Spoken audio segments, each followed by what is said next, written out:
जब से कोरोना विश्व भर में आया, भारत में भी आया, तब से भारत ने सबसे अच्छी तरह से लड़ाई पूरे विश्व भर में लड़ी है।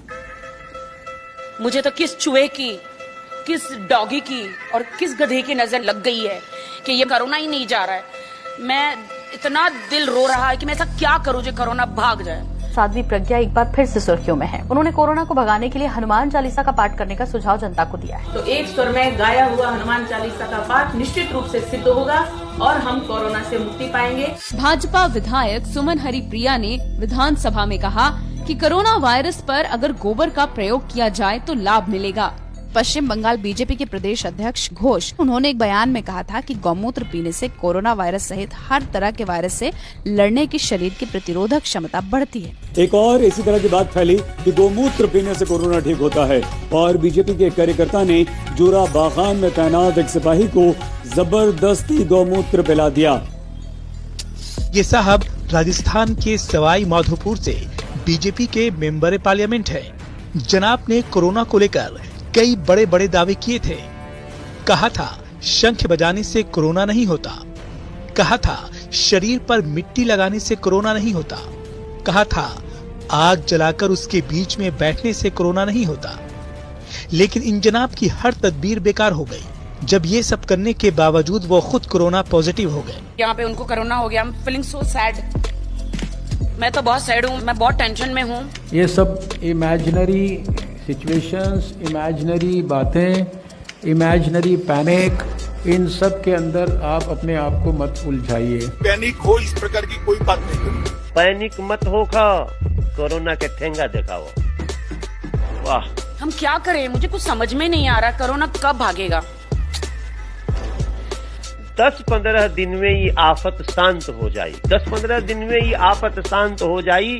कोरोना के खिलाफ जो युद्ध पूरा देश लड़ रहा है, उसमें 21 दिन लगने वाले हैं। अब आप बिल्कुल मत रोना, 14 अप्रैल के बाद चला जाएगा कोरोना। गो कोरोना, गो कोरोना, कोरोना गो, कोरोना गो। लेकिन ये कोरोना ने ना जीना हराम कर दिया है। कोरोना को मत डरोना, कोरोना को मत डरोना, कोरोना को अभी अभी मारो ना। ये कोरोना कहीं मुझे मिल जाए तो मैं उसका गला घोड़ दूं। कोविड आज का दिन में नहीं है, मास्क पहनने की जरूरत नहीं है, तो क्यों बेकार का आप एक पैनिक क्रिएट करें। जब होगा मैं बता दूंगा लोगों को कि आज से पहनो। आप कौन है भाई? देखिए, ये खुद स्वास्थ्य मंत्री हैं। कुछ नहीं हो सकता।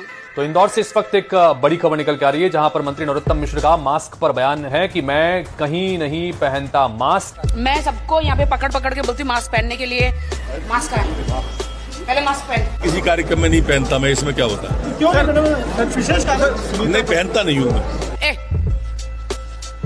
मास्क लगा। तेरा चाचा है कोरोना, मामा काका है, पड़ोसी है जो तुझे नहीं होगा। One nation no mask, you get my point. ना ना ना ना। दोस्तों एक बात सुनो, थोड़ा सा पीछे हटो, ये बुम थोड़ा सा पीछे हटो। सोशल डिस्टेंस थोड़ा सा प्लीज आप रखिए। देखिए, जो भीड़ दिखाई पड़ती है हर जगह पे, इतनी प्रचंड मात्रा में भीड़ दिखाई पड़ती है, पीछे दिखाओ भैया। आप आपकी चैनल को विजुअल दिखाकर बताइए। सोशल डिस्टेंसिंग हो रही है यहाँ पे? नहीं हो रही है। क्यों नहीं हो रही? कोरोना सब भाग गया है नरेंद्र मोदी के सवाल देकर करके। अच्छा, मैं आज आपको एक शिकायत करना चाहता हूँ। करूँ? आपके खिलाफ है शिकायत, करूँ? बुरा तो नहीं मानोगे ना? लेकिन मेरी शिकायत जरा देखिए। आज चारों तरफ मैंने ऐसी सभा पहली बार देखी है, पहली बार देखी है। अब बताइए, मेरी शिकायत मीठी है कि कड़वी है? जब 2020 में कोरोना हुआ तो हम लोगों ने ये सोचा ही नहीं कि डिस्टेंस की कितनी जरूरत है। हमने फिर लापरवाही करी, हमने समाज के हमने चुनाव किए।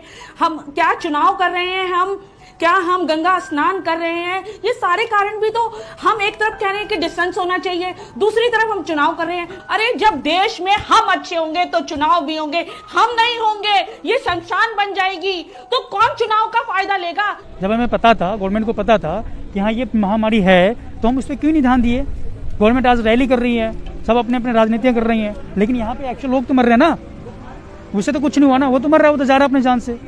लेकिन मैं ये दर्द को महसूस कर रही हूँ, मैं अपने लोगों को देख रही हूँ कि वो मर रहे हैं, ऑक्सीजन नहीं है। वाकई देखिए, ऑक्सीजन की किल्लत का अगर किसी ने पॉलिटिकल रोना धोना है तो मैं इसको रोक नहीं सकता। सिचुएशन बहुत खराब है, ऑक्सीजन सिलेंडर्स नहीं है लोगों के पास। एक सिलेंडर पे 10-10 लोग हैं यहाँ पर। आपको समझ में आ रहा है? 1/10 एक सिलेंडर से 1/10 10 लोगों को जा रहा है। मेरे सामने कम से कम 7-8 मौतें तो बिना ऑक्सीजन की हुई हैं, कि ऑक्सीजन था ही नहीं, और डॉक्टर अपना काम ठीक कर रहे हैं। वो एक चैम्बर में से 6-6 लोगों को ऑक्सीजन दे रहे हैं ताकि सबकी जान बचे, और बेड खाली रूम भेज भी रहे हैं। पर सारी किल्लत यहाँ पे क्या है कि ऑक्सीजन की बहुत ज्यादा कमी है। अपना खुद का ऑक्सीजन सिलेंडर लेके आया वो मैं। दवाइयों की कीमत, आज मेरी बहन बता रही थी कि उसकी सास को कोरोना हो गया, इंजेक्शन नहीं मिल रहा था, 50,000 में 2 इंजेक्शन खरीदे। पर्याप्त मात्रा में हमारे पास इंजेक्शन है। और ये जो सामने कोविड का वार्ड बनाया गया है, इसमें सिर्फ एक इंजेक्शन देके छोड़ देते हैं। 3-3 दिन लोग वहाँ पे इंतजार करते हैं कि मैं वो कोविड के वार्ड में जाऊंगा, मेरा इलाज स्टार्ट होगा। 3-3 दिन किसी का इलाज स्टार्ट नहीं हो रहा है। क्योंकि आप सोशल मीडिया पर जितने लोगों को फोन कॉल आ रहे हैं, बस ये आ रहा है बेड नहीं मिल रहा है। बेड की भी कमी नहीं है, उपलब्ध पर्याप्त मात्रा में उपलब्ध है। कल रात को हम कम से कम 15-20 दिल्ली के हॉस्पिटल में घूमे, कहीं एडमिट नहीं करा। सारा पैनिक है, कहीं पर और जगह है नहीं। प्राइवेट हॉस्पिटल जाओ तो 2-2-2.5 लाख रुपए मांगते हैं। कौन देगा इतने पैसे? हम कहाँ जाएं अब पेशेंट को लेके? मैं ये कहना चाहता हूँ, हम कहाँ जाएं पेशेंट को लेके अब?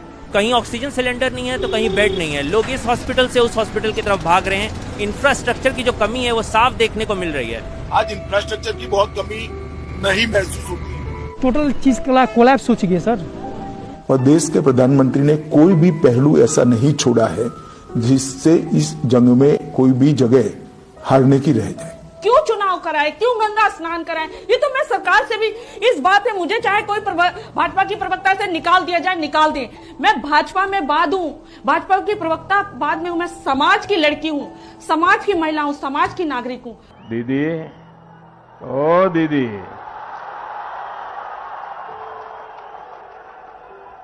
देखिए दीदी, ओ दीदी जी, कि धुंधमय आकाश का मौसम है मेरे देश में, और मौत के सहवास का मौसम है मेरे देश में। और शोर कैसा भी हो सुनने में नहीं आएगा अब, और इस कदर उल्लास का मौसम है मेरे देश में। और चुप रहो या कीर्ति गाओ, और तुमको पूरी छूट है, और अब खुली बकवास का मौसम है मेरे देश में।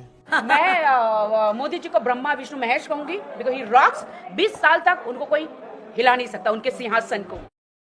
इस वीडियो के सामने आने के बाद सवाल तो बनता ही है, अगर हम करें तो करें क्या, बोले तो बोले क्या? क्या बताऊं आपको? नाचना नहीं आता है और अंगन टेढ़ा है।